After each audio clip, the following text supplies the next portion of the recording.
हरिवंश पुराण जी का स्वाध्याय हम सभी कर रहे हैं। आचार्य जिनसेन जी द्वारा विरचित। मंगलम भगवान वीरो मंगलम गौतमगुणी मंगलम कुंद कुंदाद्यो जैन धर्मोस्तु मंगलम। नमो अरिहंताणम नमो सिद्धाणम नमो आयर्याणम नमो उवज्जायाणम नमो लोए सवसाहुणम। पंच परमेष्ठी भगवान की जय। अगले 45 मिनट के लिए सभी प्रकार के पापों का त्याग करके सभी नौवर्ण नमोकार मंत्र पढ़ लें।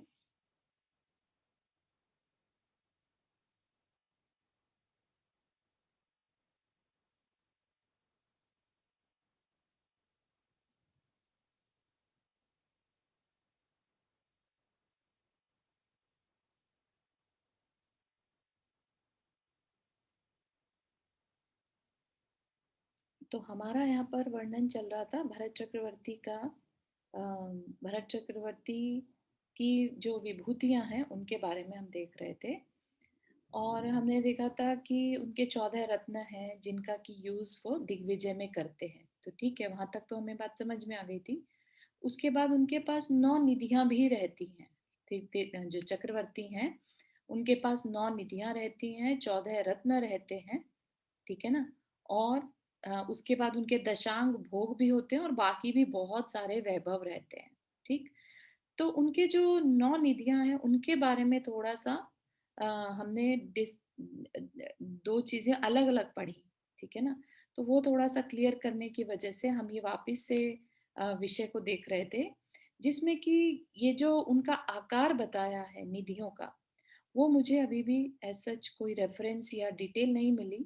तो यहाँ पर I try to ask this question जिज्ञासा समाधान में भी, तो वो मेरा क्वेश्चन मुझे नहीं जवाब मिला। तो यहाँ पर अभी इस क्वेश्चन को अपन रखते हैं कि ये उनका आकार कैसा है निधियों का, है ना। तो जैसा अपन ने विजुअलाइज किया था, एक मशीनरी की तरह से कुछ इनका आकार है। ठीक है। और ये तब तक रहती हैं जब तक कि चक्रवर्ती रहता है, और कभी इनका क्षय नहीं होता। एक बार प्रकट होने के बाद इनका खत्म नहीं होती है, और इनको वो कंटिन्यूली यूज करता रहता है। ठीक। तो किन चीजों के लिए यूज करता है उसमें डिफरेंस था।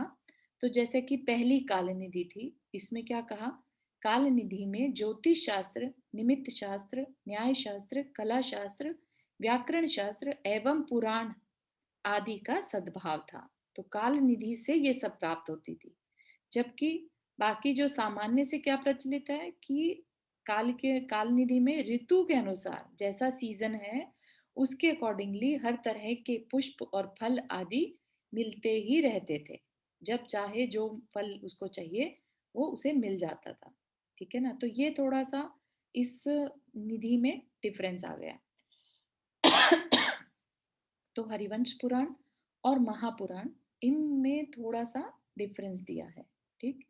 तो ये हम एक्सेप्ट करते हैं कि दो आचार्यों के अलग अलग मत थे।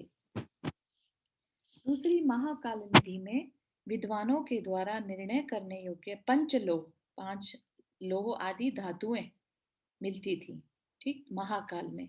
जबकि हमने क्या पढ़ा दूसरा, इसमें भी डिफरेंट है कि भाजन, जो बर्तन आदि होते हैं वो मिलते थे। महाकाल निधि में भोज्य पदार्थ प्रदान करती है महाकाल निधि। जबकि इसमें हरिवंश पुराण में क्या बोला कि उससे हमें 5 लोह आदि नाना प्रकार के लोहों का सद्भाव था, अर्थात उससे इन सब की प्राप्ति होती थी। ठीक। तीसरे पांडुक निधि में शाली, शाली चावल होते हैं जो, ब्रीही, आई डोंट नो ब्रीही क्या रहता है, जौ, अनाज से रिलेटेड है, आदि समस्त प्रकार की धान्य तथा कड़ुए चिरपरे आदि पदार्थों का सद्भाव था। तो ये आगे की सारी जो निधियां हैं वो सेम है। चौथी चौथी माणवक निधि, उसमें क्या है, कवच, ढाल, तलवार, बाण, शक्ति, धनुष तथा चक्र आदि नाना प्रकार के दिव्य शास्त्रों शस्त्रों से परिपूर्ण थी।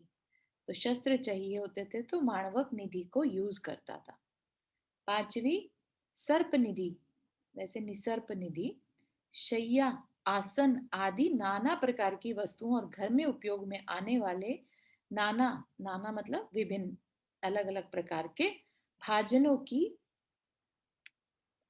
पात्र थी। भाजनों को देने। भाजन होते हैं बर्तन, ठीक है, घर में उपयोग में आने वाले बर्तन, शैया, आसन, जो फर्नीचर कह लीजिए, ये सब उससे आता था।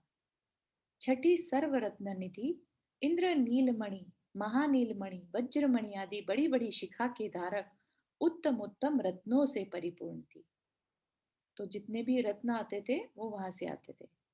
सातवीं शंख निधि, भेरी, शंख, नगाड़े, वीणा, झलरी और मृदंग आदि आघात से, मतलब जिनपे परकशन बोलते हैं ना, कि हाथ से दबा कर जो थपकी देकर बजाए जाए, तथा फूंक कर बजाने योग्य नाना प्रकार के बाजों से पूर्ण थी।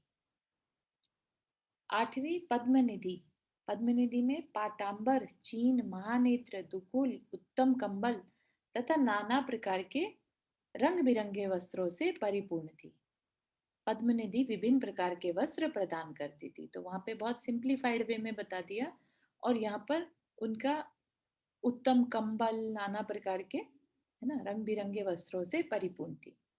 और नौवीं पिंगल निधि, कड़े तथा कटी सूत्र, यानी जो स्त्रियों के आभूषण थे वो, और हाथी घोड़ा आदि के अलंकारों से परिपूर्ण थी।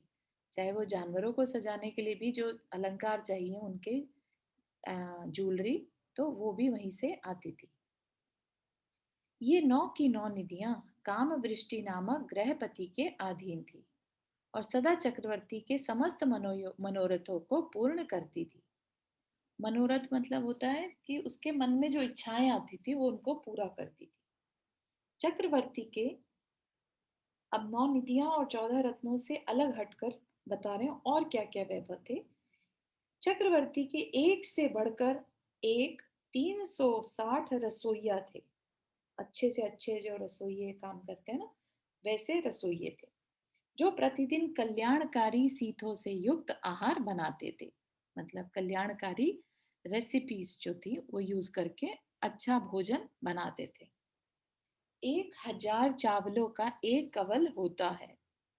1000 मतलब इतना बड़ा एक ग्रास, उस टाइम की बात कर रहे हैं जब 500 धनुष का शरीर है, ठीक है ना। तो क्या करें, 1000 चावल, तो चावलों का एक कवल, कवल होता है एक तरह का ग्रास, एक एक बाइट, है ना। ऐसे 32 कवल प्रमाण चक्रवर्ती का आहार था।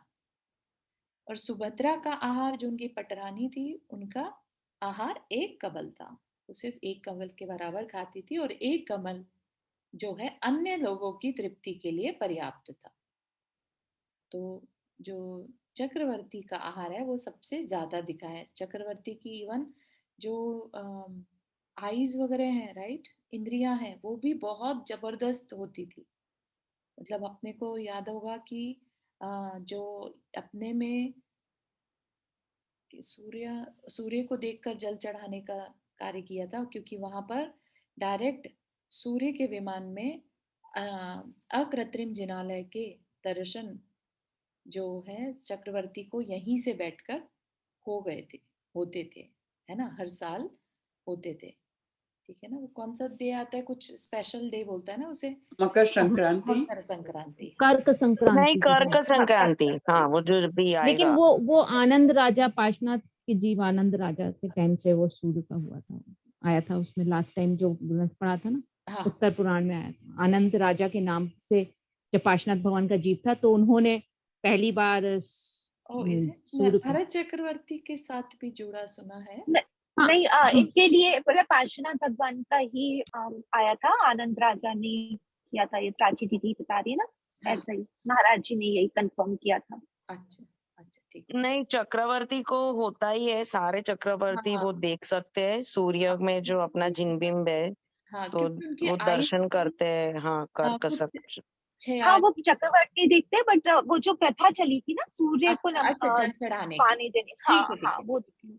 ठीक है, भरत चक्रवर्ती ने सिर्फ दर्शन किए थे और जल चढ़ाने की प्रथा वहां से, ये हो सकता है, ठीक है, मेक सेंस। तो 47,000 योजन तक देख सकते हैं इंद्रियों से। आप सोचिए कि ये कुछ बहुत ही अलौकिक है, राइट। ये नॉर्मल इंसानों के नहीं रहती। 12 योजन तक के शब्द सुन सकते हैं। तो इतना ज्यादा वैभव उस चक्रवर्ती के पास शरीर से, और यहाँ तक कि मतलब वैक्रियक शरीर का होना, 96,000 रानियों के साथ एक साथ काम भोग कर लेना तो कोई आसान बात नहीं है ना? तो कुछ अलग ही कह लीजिए इस छलाका पुरुष के पास अलग ही पावर्स हैं। होती तो थोड़ी बहुत इनमें से नारायण के पास भी हैं, वो भी अपने रूप बदल लेते हैं, है ना? तो इसी तरह की सिमिलर टू होती हैं, लेकिन चक्रवर्ती की सबसे ज़्यादा है।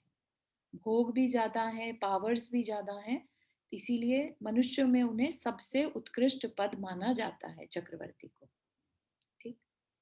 भोगों की अपेक्षा।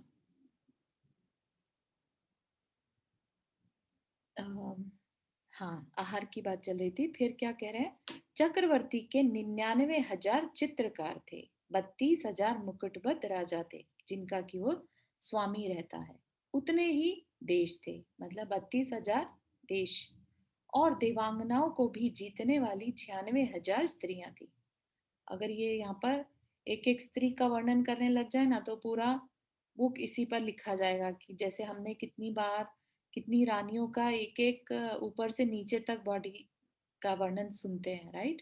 तो यहाँ पर क्या कह रहे हैं? देवांगनाओं को भी जीतने वाली, है ना? इतनी सुंदर उनकी 96,000 रानियां थी।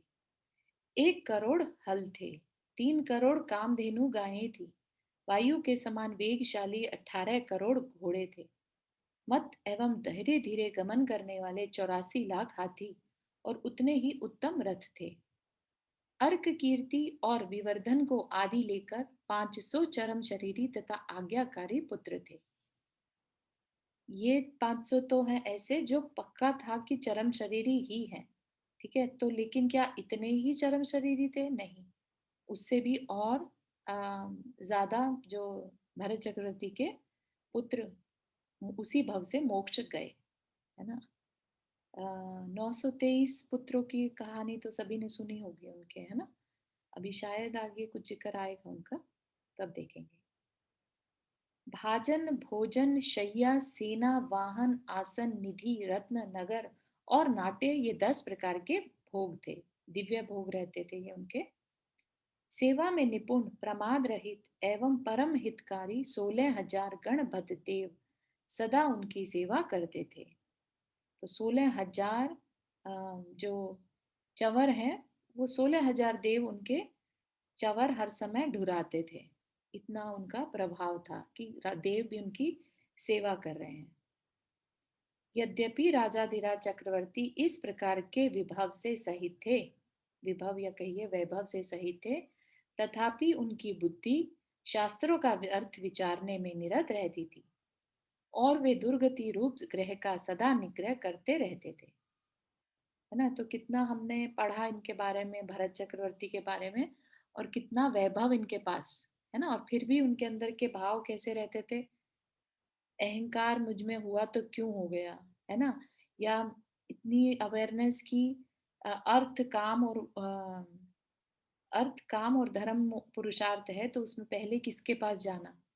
तो सारी जानकारियां उनके पास थी, और उसके हिसाब से वो उसे फॉलो भी करते थे, है ना?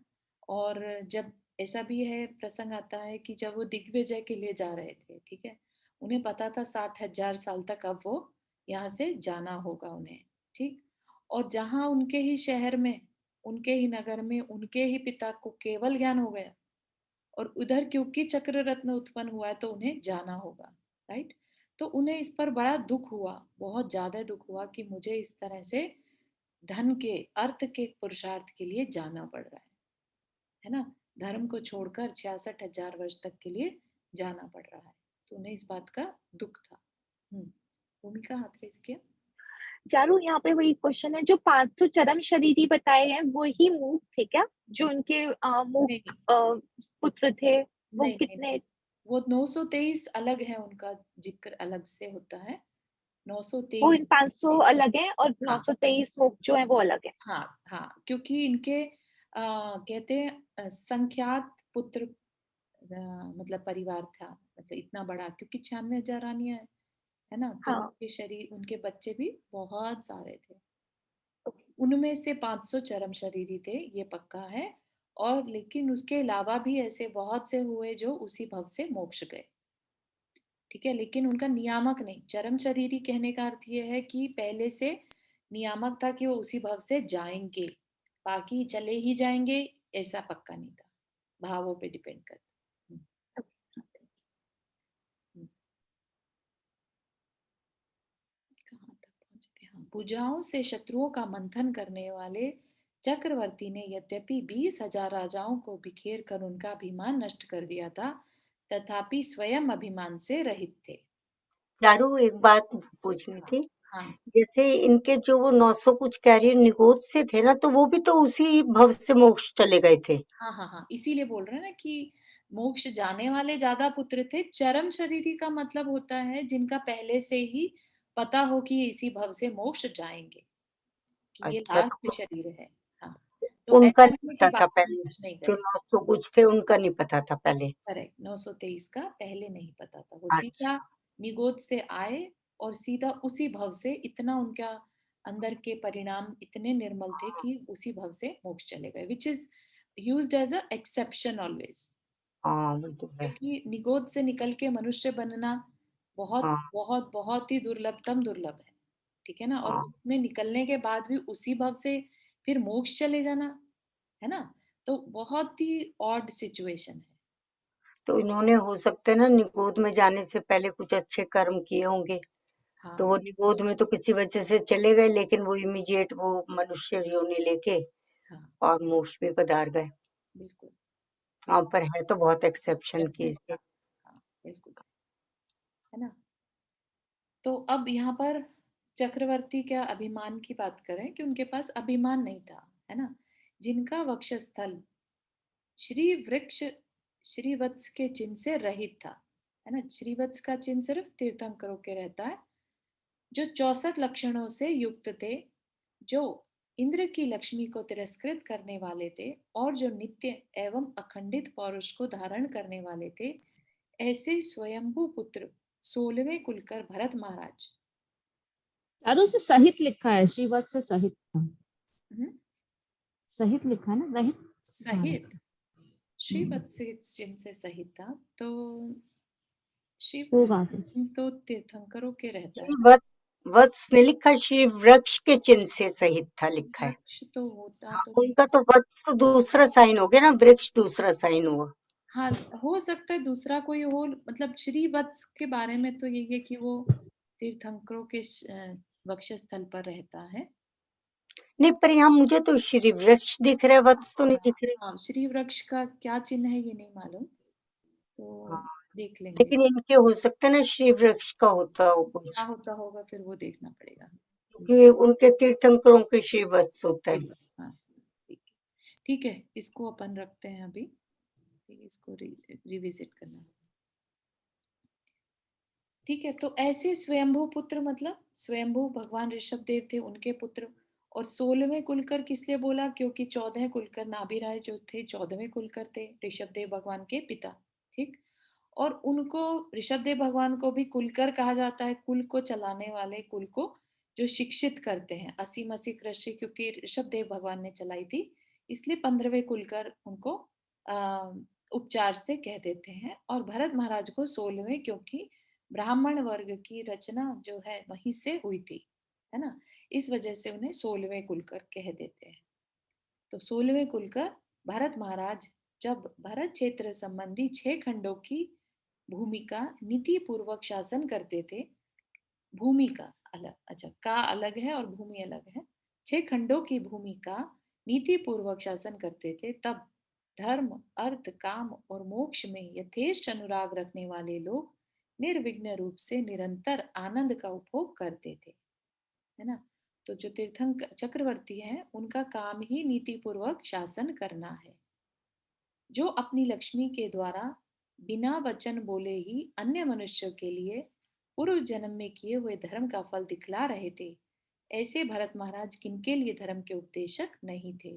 अर्थात क्या कह रहे हैं, उनकी अनुपम विभूति को देखकर लोग अपने आप समझ जाते थे कि यह इनके पूर्व कृत धर्म का फल है, इसलिए सबको धर्म करना चाहिए। तो अपने आप ही उनको देख देख कर धर्म प्रभावना होती रहती थी कि देखो किसी को अगर वैभव चाहिए तो इनकी तरह से अपने कर्म को धर्म के अकॉर्डिंगली करना चाहिए, है ना। भाई कोई विभूति देखकर तो सोच रहा है कि काश हम भी ऐसे हो, लेकिन ये भी बात समझने की है ना कि उन्होंने कुछ किया था पिछले भव में जो आज इतना वैभव उनके पास है, ठीक है ना। और याद होगा कि चक्रवर्ती के वैभव को देखकर, नारायण के वैभव को देखकर कई बार मुनि महाराज जो है निदान भी कर लेते हैं, है ना, क्योंकि इतना ज्यादा वैभव है कि वो उनके अंदर में उसका लोभ आए बिना नहीं रहता। ठीक।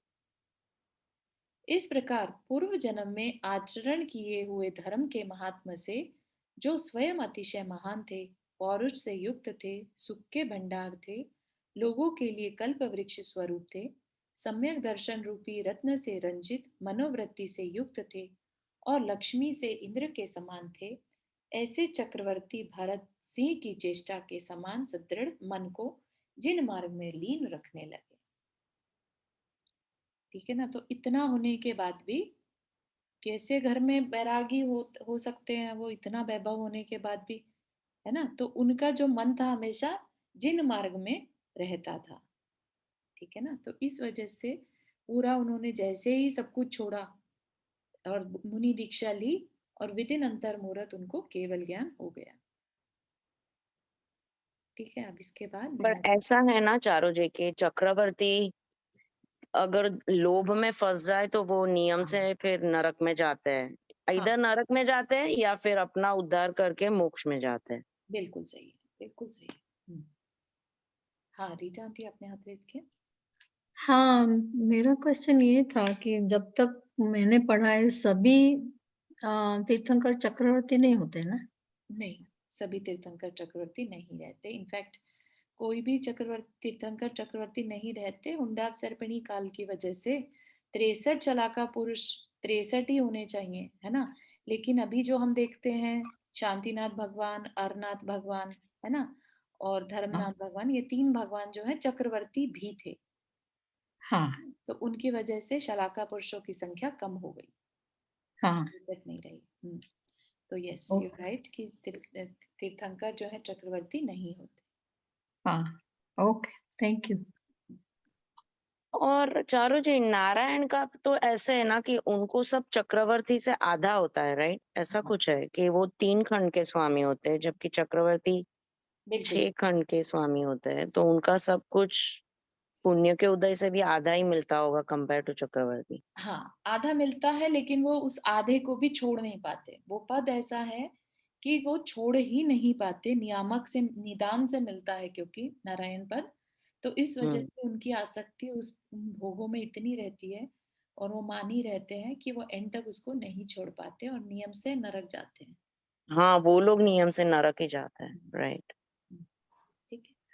चारू तो ये जो आप बोलते हो ना निदान, मतलब कि मन में ऐसा सोचना कि काश हमें ये मिल जाए, राइट? हाँ तो ये कैसा निदान? ऐसे तो हम अभी मनुष्य जीवन में कितनी चीजें मन में आती रहती है, राइट? काश ये हो जाए, काश ये हो जाए। तो ये हाँ भी निदान निदान होता है कि निदान स्पेसिफिकली होता है भगवान से कि भगवान मैंने आज तक जितना भी किया है, जैसे हाँ वो बोलते हैं ना कि पुण्य के बदले मुझे हाँ ये मिल जाए, पुण्य के वो बदले मांग स्पेसिफिकली। लेना। हाँ पुण्य के हाँ बदले ये भाव करना कि मेरी जितनी भी तपस्या है उसमें अगर प्रभाव है तो मुझे ये पद मिल जाए। हाँ ओके, ठीक है ना। तो स्पेसिफिक अपना ऐसा पुण्य बोलना। जो एक ये बहुत बड़ा घर मिल सकता था, उसको मांगने के बाद वो क्या हो गया, एक झोपड़ी के बराबर मिला। मिला, तो सही पुण्य बात। के बदले कुछ भी मांगना, हम एक तरह से उसको मल्टीपल फोल्ड से कम कर लेते हैं। हाँ ठीक है ना। ठीक है। यार वो निशान तो तुमने पहले एक बार ये नहीं बताया था, जैसे कि ये नारायण या जो भी साधु या हाँ कोई ऐसे होते हैं कि उन्होंने हाँ निदान बांध लिया कि हम अगले जन्म में ये हों, हाँ तो उनकी वो भक्ति खत्म होके और फिर वो उस निदान से बन गए। हाँ हाँ। तो नारायण, प्रति नारायण और चक्रवर्ती के जो पद हैं ये सब तपस्या के प्रभाव से मिलते हैं, ठीक है। लेकिन इनमें जो प्रति नारायण और नारायण का पद है वो निदान से ही मिलता है। और वो एक त्रिशंकु या क्या नाम था, वो भी तो हाँ निदान। त्रिपृष्ठ राजा हाँ जो थे उन्होंने हाँ, निदान करके ही नारायण बने थे, जो महावीर भगवान का। महावीर भगवान के, हाँ। निदान। हाँ हाँ, तो अपनी तो धर्म अपनी करते हुए नॉर्मल लाइफ में थोड़ी मांगने में निदान बनता है। मुनि अवस्था में बहुत ज्यादा उसमें बताया ना कि अभी अपनी तपस्या के पुण्य से हाँ इतना पुण्य था कि उसी भव से मुक्त जा सकते थे, लेकिन हाँ, वही इतने उस धर्म का पुण्य का यूज किस में कर लिया कि मिसयूज कर लिया निदान बांध के। सांसारिक पद पाने के लिए, हम्म। है ना, तो अपना ही अकल्याण कर लिया, हाँ वही। है ना। लेकिन वही है कि भोगों के प्रति आसक्ति कोई इजी नहीं है छोड़ना, है ना। हाँ अपने को अंदर अपन झांक कर देखे ना, कि कोई कहे कि तुम्हें ये महल दिया जाएगा या फिर ये वनवास है जो तुम्हारे को यहाँ पर साधना करने को मिलेगा, है ना, तो अपन किसको चुनेंगे। आज हम अपने अंदर भी झांक कर देखें, राइट। एक है कि जहाँ गाड़ी नौकर बंगला सब कुछ दे दिया जा रहा है, और एक तरफ कह रहे हैं कि ये कुटिया है, इसमें आपको बिल्कुल मन लगा के और आपको साधना करने दी जाएगी, ठीक है ना। तो अपन आज के डेट में भी ये सोचेंगे कि अरे भाई ये सब कुछ जब मिल रहा है तो पहले इसको यूज कर लेते हैं, फिर तपस्या तो कर ही लेंगे। नहीं, वो मांगना चीज अलग, लेकिन निदान बांधना तो ये हो गया ना कि हमने अगले जन्म के लिए कुछ निदान बांध के हम फिर सारे पाप कर्म कर लिए, पुण्य को हाँ सारा खत्म कर दिया पुण्य को। हाँ हाँ हाँ, आई अंडरस्टैंड, बट उसके तरफ अट्रैक्शन होगा तभी हम उस पुण्य को खत्म कर पाएंगे ना। हाँ वो तो तो है ही। कहने का मतलब है कि अपने अंदर आज भी अगर हम झांक कर देखें तो ये जो संसारिक सुखों के प्रति हमारा अट्रैक्शन है वो बहुत ज्यादा रहता है, चाहे वो मुनि महाराज ही क्यों ना हो, उस अट्रैक्शन को दूर कर पाना इजी नहीं है ना, इसलिए निदान हो जाते हैं। चलिए आगे शुरू करें। तो इसमें अभी आगे जो है ना सुलोचना जयकुमार की कथा शुरू होगी, बड़ी अच्छी, बड़ी अच्छी है। अतनंतर चक्रवर्ती भरत समव शरण में जाकर निरंतर भगवान ऋषभ देव को नमस्कार करते थे और 63 शलाका पुरुषों के पुराण विस्तार के साथ सुनते थे। उन्होंने 24 तीर्थंकरों की वंदना के लिए अपने महल के द्वार पर सिर का स्पर्श करने वाली बंधन मालाएं बंधवाई थी। भावार्थ, चक्रवर्ती भरत ने अपने महलों के द्वार पर रत्न निर्मित 24 घंटियों से सहित ऐसी बंधनवार, जो कहते हैं ना बंधनवार, बंधन मालाएं बंधवाई थी जिनका निकलते समय सिर से स्पर्श होता था। तो चारों इन्होंने पुराने 24 तीर्थंकर जो है उनकी बनवाई होगी, क्योंकि इनके सामने तो महावीर भगवान हुए ही नहीं, काफी थे इनके सामने तो सिर्फ आदिनाथ भगवान ही हुए। हाँ, लेकिन ये बता रहे ना कि भाई जाकर समर शरण में पूछते थे, क्वेश्चन करते थे, तो इनको ये तो पता था कि 24 होंगे, अच्छा। है ना। तो उनको जो होने वाले अच्छा, हैं उनके हाँ होने तो वाले। उनकी उनकी बंधनवार बनवाई, इसका कुछ समझ नहीं आया कैसे क्या बनवाई उनको। बंधनवार पे 24 तीर्थंकर बनवाया, नाम लिखा है उनके। नाम उनके नाम ही लिखवाए होंगे, नाम या फिर उनके जो चिन्ह रहते हैं। नहीं, मैं बताऊं इसमें एक चीज, जैसे बंधनवार बनवाते ना तो शुभ के लिए ही लगाते ना ये तो। हाँ हाँ हाँ, वो तो ये उन्होंने पूछ बस रहे थे कि किससे बंधनवार अपने वो करें। अष्ट प्रात्याहार्य तो पता ही है, बस वो अष्ट प्रात्याहार्य तो 24 भगवानों के नामों से बनवा दिए होंगे। हाँ हाँ हाँ, वही पूछ रहे हैं कि नाम थे, चिन्ह थे, कैसा था, मतलब क्या। मेरे ख्याल तो चिन्ह ही होंगे अष्ट प्रात्याहार्य, जनरली जो बंधनवार पे अष्ट प्रात्याहार्य ही बने हुए होते हैं आजकल तो। नहीं पहले नहीं नहीं नहीं नहीं, अष्ट प्रातिहार्य तो नहीं, होने भी नहीं चाहिए। अष्ट मंगल अलग होता है, अष्ट मंगल अच्छा। अलग वो हो सकते हैं, लेकिन अष्ट प्रातिहार्य तो भगवान के चिन्ह हैं, वो कभी भी नहीं घर में होंगे, है ना। ये ओके। आगे नेक्स्ट लाइन में एक्सप्लेन किया है किस तरह की बंधन मालाएं। बढ़िया, चलिए देखते हैं। तो घंटियों पर उनकी ऐसा 24 घंटियां लगा रखी थी, और हो सकता है कि 24 घंटियां सिर्फ एक प्रतीक थी 24 होने से, कि 24 तीर्थंकरों के लिए है, जरूरी नहीं है कि उसमें कुछ छुपाया ही हो, है ना। तो 24 घंटियां लगवा रखी थी जिनका सिर पे स्पर्श होने से उनको याद आ जाता था कि ये तीर्थंकरों को रिप्रेजेंट कर रही हैं, तीर्थंकर होते हैं। घंटियों की आवाज सुनकर भरत को 24 तीर्थंकरों का स्मरण हो आता था, जिससे वह उन्हें परोक्ष नमस्कार करता था। जैसे आज भी हम चाहें तो 20 तीर्थंकर जो विद्यमान है हम उनको नमस्कार करते हैं, है ना। तो इसी तरह से 24 तीर्थंकरों का स्मरण करके उनको नमस्कार करता था। किसी समय चक्रवर्ती के साथ विवर्धन कुमार आदि 923 राजकुमार भगवान के समव शरण में प्रविष्ट हुए। 923 ये वही हैं जो निगोद से एक साथ निकले, 923 के 923 एक साथ, है ना। और उससे पहले ये निगोद में जब गए थे तब ये शायद भरत चक्रवर्ती के ही हाथी के पांव के नीचे आ गए थे, तब करके निगोद गए थे। और वहां से निगोद से निकलकर फिर मनुष्य बने और उसी भरत नहीं नहीं नहीं, ऐसी नहीं है कथा। ऐसी कथा है कि अनंतकालीन निगोदिया जीव थे और वो एक गुलाबी रंग का कीड़ा बने थे। कुछ जगह ऐसा आता है और कुछ आता है डायरेक्ट निगोद से भरत चक्रवर्ती के। कुछ जगह वो हाथी के पैर के मखमल नीचे आए थे। मखमल का कीड़ा बने थे, वो हाथी के पैर के नीचे आके मर गए तो और फिर भरत 923 चक्रवर्ती। एक साथ, है ना। हाँ एक साथ। वो गुलाबी रंग का बरसात में आता है ना मखमल का कीड़ा, ओके वो बन गए थे। ओके। तो इसका कुछ नाम भी कीड़ा कुछ एक होता है। साथ मरे थे और एक साथ फिर हम्म से जन्म लिया था हम्म। भरत चक्रवर्ती के ही घर में। हम्म। ठीक। किसी समय चक्रवर्ती के तो सबने समर्शन में प्रविष्ट किया। उन्होंने पहले कभी तीर्थंकर के दर्शन नहीं किए थे। वे अनादि मिथ्या दृष्टि थे और अनादि काल से ही स्थावर कायों में जन्म मरण कर क्लेश को प्राप्त हुए थे। अनादि काल से स्थावर मतलब एक इंद्रिय में, कायों में ही जन्म मरण कर क्लेश को प्राप्त हुए थे। तो यहाँ पर जो बताया है उस हिसाब से तो फिर वो कभी कीड़ा बने ही नहीं, है ना। स्थावर में ही जन्म मरण को प्राप्त होते रहे, तो अनंत काल से निगोदिया में ही थे। भगवान की लक्ष्मी देखकर वे सब परम आश्चर्य को प्राप्त हुए और अंतर मुहूर्त में ही उन्होंने संयम प्राप्त कर लिया। सबके सबने दीक्षा ले ली। चक्रवर्ती ने उन सब कुमारों की तथा जिनेन्द्र देव के शासन की प्रशंसा की और अंत में वे श्री भगवान जिनेन्द्र तथा मुनि संघ को नमस्कार कर प्रसन्न होते हुए अयोध्या नगरी में प्रविष्ट हुए।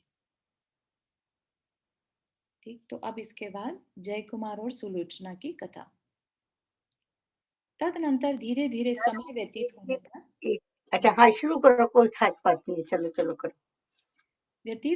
लोगों की रक्षा करने वाले एवं चतुर वर्ग के वास्तविक ज्ञान रूपी जल से प्रक्षालित चित्त के धारक महाराज भरत के साम्राज्य में सर्वप्रथम स्वयंवर प्रथा का प्रारंभ हुआ, है ना। उससे पहले स्वयंवर नहीं रहते थे, पहली बार उसमें प्रथा शुरू हुई स्वयंवर की।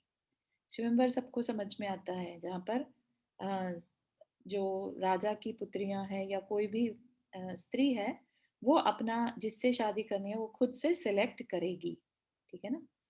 तो वैसा स्वयंवर मंडप में अनेक भूमि गोचरी तथा विद्याधर इकट्ठे हुए। जो भी स्वयंवर रचा गया। बनारस के राजा अकंपन की पुत्री सुलोचना ने हस्तिनापुर के राजा सोमप्रभ के पुत्र मेघेश्वर जय कुमार को वरा। तो जो हस्तिनापुर के राजा सोमप्रभ, अगर आपको ध्यान हो, जिन्होंने राजा श्रेयांश और सोमप्रभ, है ना, दो भाई थे ना, हाँ, उनमें से आदिनाथ सोमप्रभ के भगवान को। पुत्र, हाँ, आदिनाथ भगवान को आहार देने वाले जो राजा श्रेयांश थे, उनके भाई के पुत्र के साथ इस सुलोचना का विवाह हुआ। ठीक। और हालांकि जो भरत चक्रवर्ती का पुत्र अर्क कीर्ति है, वो भी सुलोचना से विवाह करना चाहता था, लेकिन नहीं हुआ, क्योंकि स्वयंवर में सुलोचना ने जय कुमार को पसंद किया। तो उसकी भी कहानी है कि क्यों जय कुमार को पसंद किया, है ना। और जो जय कुमार था वो भरत चक्रवर्ती का भी सेनापति भी था। ठीक। तो अर्क कीर्ति ने, जो कि भरत चक्रवर्ती का पुत्र था, अर्क कीर्ति ने जय कुमार के साथ युद्ध किया, जिसमें जय कुमार ने अर्क कीर्ति को बांध लिया। नागपाश की विद्या थी जय कुमार के पास, तो उसने अर्क कीर्ति को नागपाश से बांध दिया था।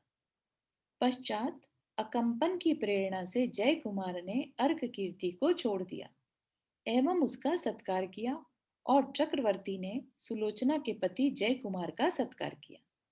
ठीक, तो सबने एक दूसरे को माफ कर दिया, ऐसे किसी ने बैर नहीं बांधा।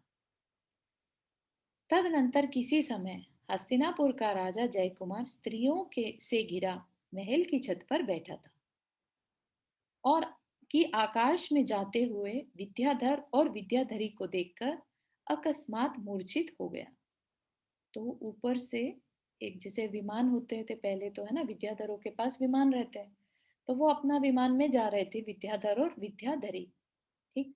तो उनके उस विमान को देखकर, उनको जाता हुआ देखकर जय कुमार को मूर्छा आ गई। घबराई हुई अंतःपुर की स्त्रियों ने उसकी मूर्छा का उपचार किया, जिससे सचेत होकर वह कहने लगा, हाय प्रभावती तू कहाँ गई।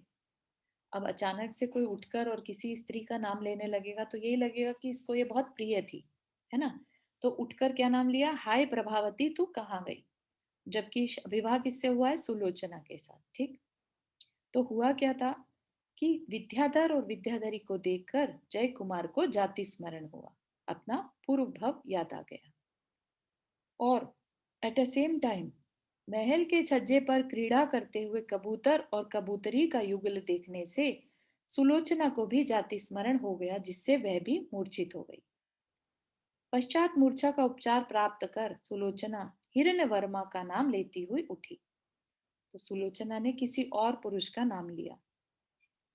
प्रिया के मुख से हिरण्यवर्मा का नाम सुनकर जय कुमार ने उससे कहा कि पहले मैं ही हिरण्यवर्मा था। इसके उत्तर में सुलोचना ने भी प्रसन्न होती हुई कहा कि मैं वह प्रभावती मैं ही हूं। तो क्या हुआ, दोनों जो पिछले भव में तो देव थे, उससे पिछले भव में विद्याधर थे, विद्याधर और विद्याधरी। ठीक। तो दोनों फिर से, मतलब जैसा हमने पहले भी कथाओं में पढ़ा है कि वो वापस से उनका संबंध हो गया, है ना।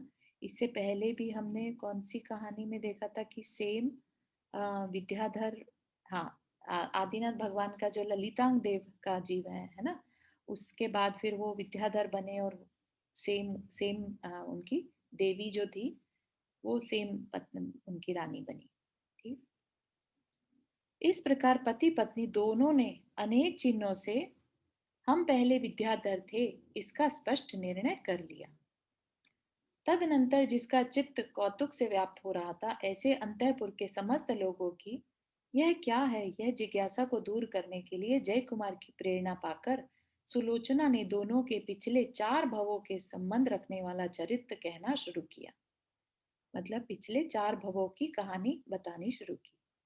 उनका वह चरित्र सुख और दुख रूपी रस से मिला हुआ था तथा संयोग संबंधी सुख से सहित था। संयोग और वियोग दोनों थे। उसने बताया कि सुकांत और रतिवेगा नामक दंपत्ति के साथ उत्टीटिकारिका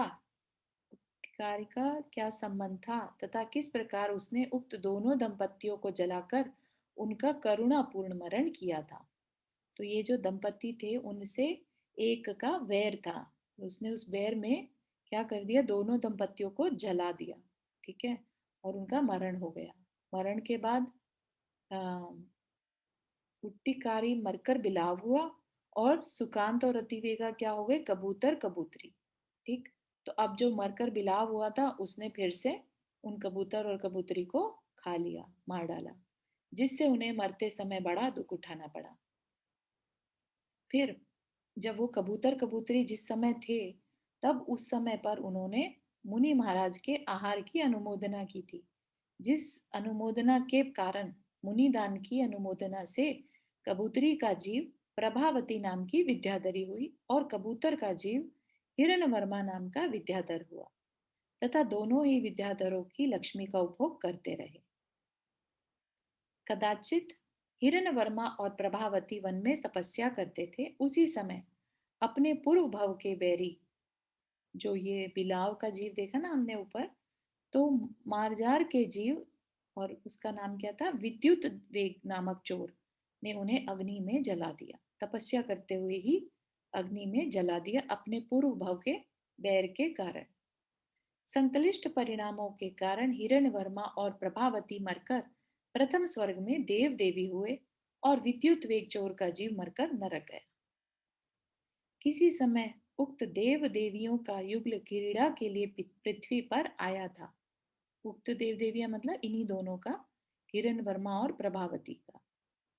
और विद्युत वेग का जीव नरक से निकलकर भीम नाम का साधु हुआ था। सो कारण पाकर तीनों जीवों ने परस्पर क्षमा भाव धारण किए। काल पाकर भीम मुनि तो मोक्ष चले गए। काल पाकर मतलब उनका समय जब हुआ पूरा, तो उससे पहले उन्होंने तपस्या आदि करके अपने सारे पापों का प्रक्षालन करके और मोक्ष को चले गए। और देव दंपत्ति जो थे, देव देवी थे, स्वर्ग से च्युत होकर हम दोनों हुए हैं। तो सुलोचना, जय कुमार वो देव देवी थे और कितने भवों से उनका संबंध चलता आ रहा था। है ना। इस प्रकार स्वर्ग से च्युत होने पर्यंत देव दंपत्ति का चरित्र जैसा देखा सुना अथवा अनुभव किया था वैसा सुलोचना ने विस्तार के साथ वर्णन किया। तो इसकी काफी लंबी कथा जो है आदि पुराण में आती है। तदनंतर जय कुमार की आज्ञा पाकर सुलोचना ने श्रीपाल चक्रवर्ती का भी चरित्र कहा, जिसे अंतःपुर के साथ साथ सुनकर जय कुमार परम आश्चर्य को प्राप्त हुए। जो 5 भवों के संबंध से समुत्पन्न स्नेह रूपी सागर में निमग्न थे, ऐसे जय कुमार और सुलोचना को स्मरण मात्र से ही पूर्व भव संबंधी विद्याएं प्राप्त हो गईं।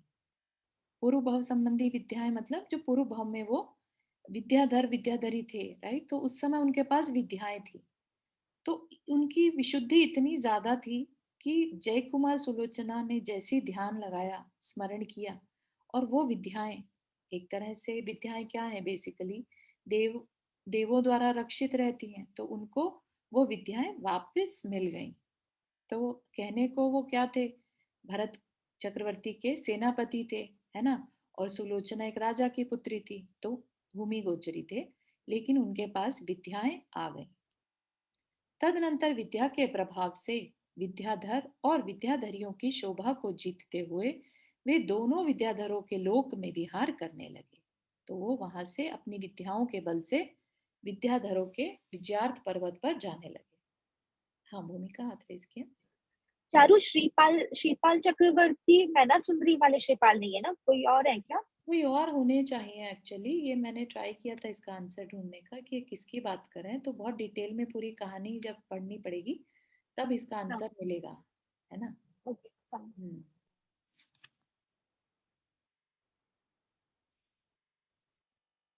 ठीक है, तो ये क्या हुआ कि उनके पास विद्याएं आने से अब वो कहीं पर भी अपनी विद्याओं के बल पर जाने लगे।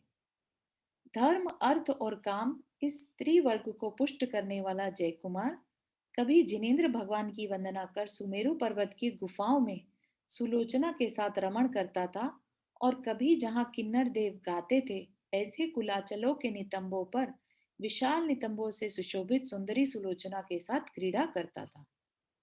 वह यद्यपि कर्मभूमि में उत्पन्न हुआ था, तथापि कला गुण में विदग्ध आर्य दंपत्ति के समान भोग भूमियों में इच्छा अनुसार क्रीड़ा करता था। क्योंकि सुमेरु, हाँ, ये आपका क्वेश्चन लेते हैं अभी सपना जी। तो सुमेरु पर्वत की गुफाओं में तक वो चले जाते थे। तो सुमेरु पर्वत कहाँ है, विदेश क्षेत्र में, वहां पर दोनों तरफ क्या है, भोग भूमिया, ठीक है ना। तो इस तरह से भले ही वो भूमि गोचरी थे, कर्म भूमि में उत्पन्न हुए, लेकिन अपनी विद्याओं के बल पर वो भोग भूमियों में भी इच्छा अनुसार क्रीड़ा करते थे। ठीक है, तो कहीं भी उनका मन होता था वो जाते थे। ठीक है, तो यहाँ पर ये कहना चाह रहे हैं। हाँ, सपना जी, आप स्टिल हैव क्वेश्चन? ये किन्नर देव क्या होते हैं? ये गंधर्व और किन्नर, ये जो होते हैं व्यंतर जाति के देव रहते हैं। उनकी स्पेशलिटी होती है कि वो नृत्य और गान अगर वगैरह जो है वो अच्छा, बहुत सुंदर करते हैं। ठीक है, तो जैसे व्यंतर देव भी क्रीड़ा करते हैं ना जहाँ उनको अच्छा लगता है, तो इसी तरह से बेसिकली जय कुमार सुलोचना भी क्रीड़ा करते थे।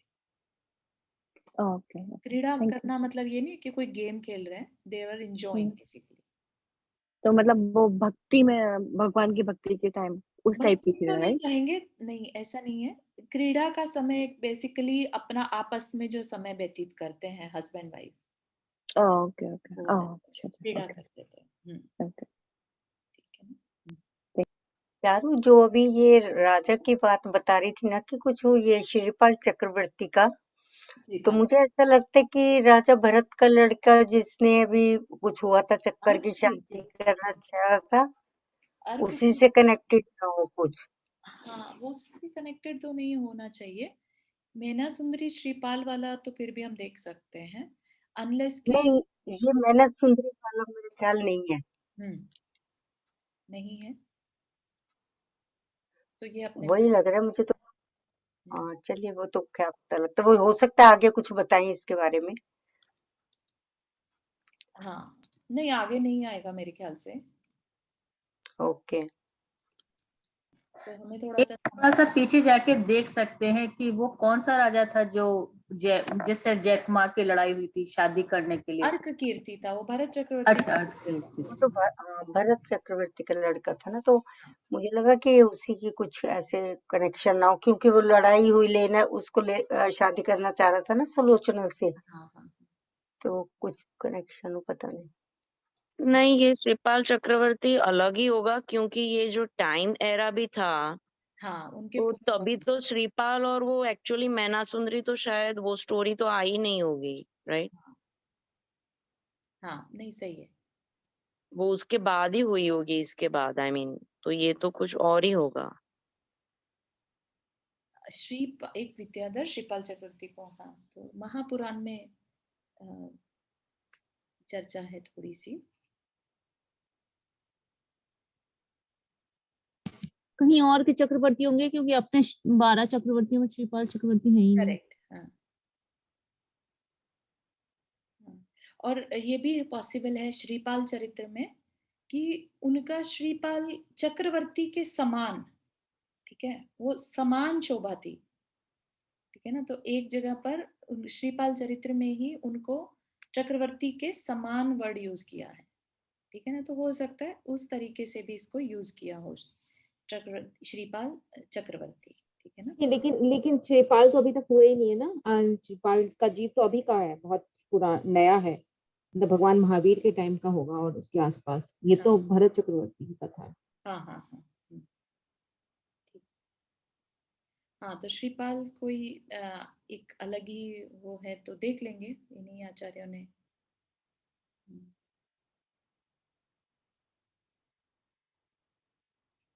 ठीक है, शायद महाविद्य क्षेत्र का चक्रवर्ती हो सकता है। हाँ कुछ बहुत इसमें डिटेल है एक्चुअली श्रीपाल चरित्र के बारे में, कि वो कहाँ कहाँ इनको श्रीपाल को चक्रवर्ती की तरह से बताया है, ठीक है ना, श्रीपाल चरित्र में भी कई जगहों पे वर्णन है। तो एनी हाउ देख लेंगे, इसमें अपने को देखने वाली चीज यही है कि श्री जय कुमार और सुलोचना का बहुत सुंदर चित्रण हमने देखा है ना, पिछले कई भवों से उनका साथ था और इतना पुण्य था उनका कि भूमि गोचरी होते हुए भी विद्याएं उनको पूर्व भव के प्रताप से मिल गई वापिस से, है ना, नहीं तो भूमि गोचरियों को तब तक नहीं मिलती जब तक कि कोई विद्याधर आकर उनको भेंट ना कर दे वो, ठीक है ना, जैसे हमने सीता के भाई भामंडल के बारे में देखा था ना, कि वो एक विद्याधर के द्वारा पाला गए थे, है ना, तो उन विद्याधर ने उनको अपनी विद्याएं दे दी थी। ठीक है, तो इतना ही रखते हैं। और किसी को कोई क्वेश्चन? इवन श्री कृष्ण के बेटे वो प्रद्युम्न हाँ को भी शायद विद्याधरों ने पाला था, राइट? ऐसा कुछ है उसका भी। हाँ उनका वो भी सही है। उसका संकेत रुक्मणी का पुत्र था, उसको हरण कर हाँ, लिया। रुक्मणी का पुत्र था, यस। 16 साल तक रखा था विद्याधरों ने अपने पास भी प्रद्युम्न कुमार को। 16 साल के बाद मिले थे कृष्ण, रुक्मणी कृष्ण को। वो तद्भव मोक्षकामी थी। यस, काफी सारी चीजें हो गई अपने पास, है ना, तो करते रहेंगे, देखते रहेंगे कैसा रहता है। बाकी इन कथाओं से सीखने वाली चीज यही है कि आगे भी इनकी कहानियां भी थोड़ी सी और बची है, वो देखेंगे नेक्स्ट क्लास में। ठीक है, आज के लिए इतना ही रखते हैं। जिनवाणी स्तुति। जा वाणी के ज्ञान से सूझे लोकालोक, सो वाणी मस्तक धरो सदा देतु दोख। हे जिनवाणी भारती तो ही जपो दिन रैन, जो तेरा शरणा गए सो पावे सुख चैन। 9 बार नमः करना।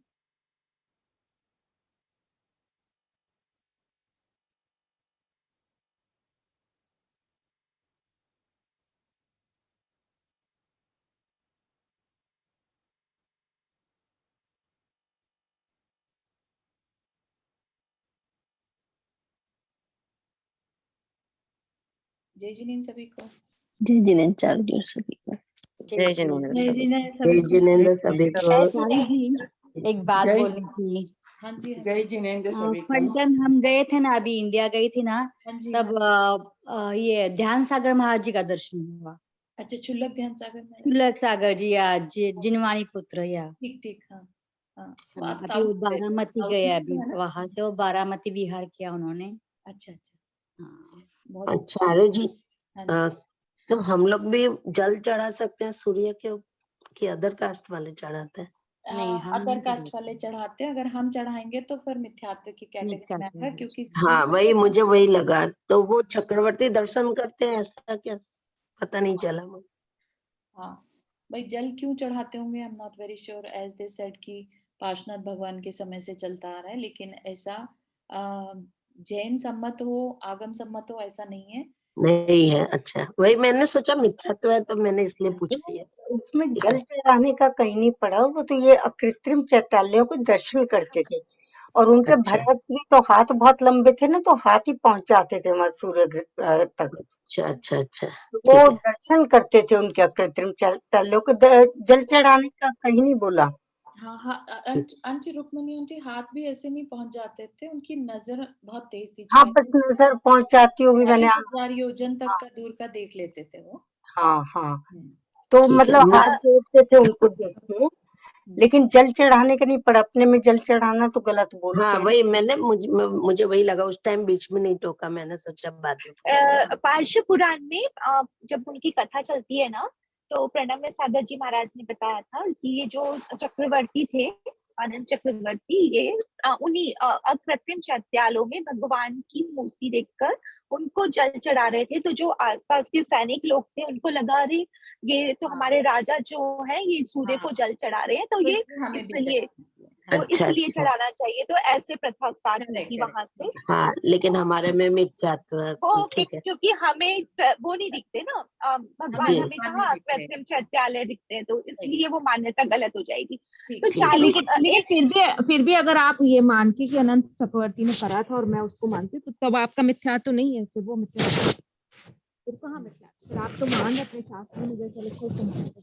लेकिन फिर हमें दिखता नहीं है ना। हाँ, खाली भाव पर है। कितने से नहीं है, आप मान रहे हो कि वो सूर्य के चैत्यालय में जिन दिन में, क्योंकि शास्त्र कहते हैं, तो वो आपका आज्ञा सम्यक में आता है, सम्यक मतलब आज्ञा मानते हाँ, हैं। पर वो आप बिल्कुल सही कह रहे हो, हम लोग चढ़ाएंगे, बट ऐसा माना जाता है कि अगर हम ऐसा करेंगे तो वही वाली प्रथा दोबारा से चले। अरे देखो, ये तो चढ़ा रही है ना सूर्य को जल, उनको बाकियों को नहीं समझ में आएगा।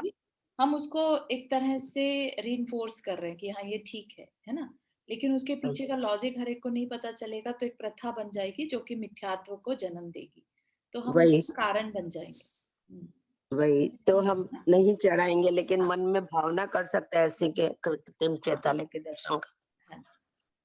अरु, यहाँ पर वही वाला जो आपने बताया था ना, चरम शरीरी, तो एक बार आप कंफर्म करोगे क्या कि वो, क्योंकि भरत चक्रवर्ती ने ये क्वेश्चन आदिनाथ भगवान के समशरण में पूछा था कि मेरे ये जो 500 है बेटे, ये बोलते नहीं है, 230 के बारे में पूछा था। 923 के बारे में पूछा था। थे ना, बोलते नहीं थे। हाँ हाँ हाँ हाँ, ओके। क्योंकि उनको तो पता लग गया था कि ये चरम शरीर, मतलब उसी टाइम पे पता लग गया था ये तो इसी भव से मोक्ष जाएंगे। अच्छा, भगवान ने आंसर कर दिया था कि हाँ हाँ हाँ, तो भी फिर ऐसा। Right right right. हाँ, और वो ना वो बोलते नहीं थे, लेकिन गूंगे नहीं थे, बोल सकते थे लेकिन बोलते नहीं थे। हाँ, वो मूक थे। हाँ, वो बोलते नहीं, बोलने की क्षमता नहीं थी, या वैसे तो नहीं क्षमता, बोलने की क्षमता थी, क्षमता थी, लेकिन पर वो बोलते नहीं थे। वो उनके संस्कार थे, पिछले बोलने के भव संस्कार ही नहीं थे उनमें, बोलने के नहीं वो संस्कार नहीं बोलने के संस्कार थे, क्योंकि वो निगोद अनंत से काल आए से थे, कभी तो वहां बोला ही पे तो नहीं। वो इंद्रिया नहीं थी बोलने की, तो they prefer to keep quiet, ऐसा था। हाँ, ऐसा ही था। ठीक है, तो आपका जो क्वेश्चन है कि उन्हें चरम शरीरी में क्यों नहीं इंक्लूड किया, राइट, यही क्वेश्चन है। हाँ हाँ, ठीक है, इसको देख लेंगे। ठीक, चलिए, जय जिनेन्द्र। जय जिनेन्द्र।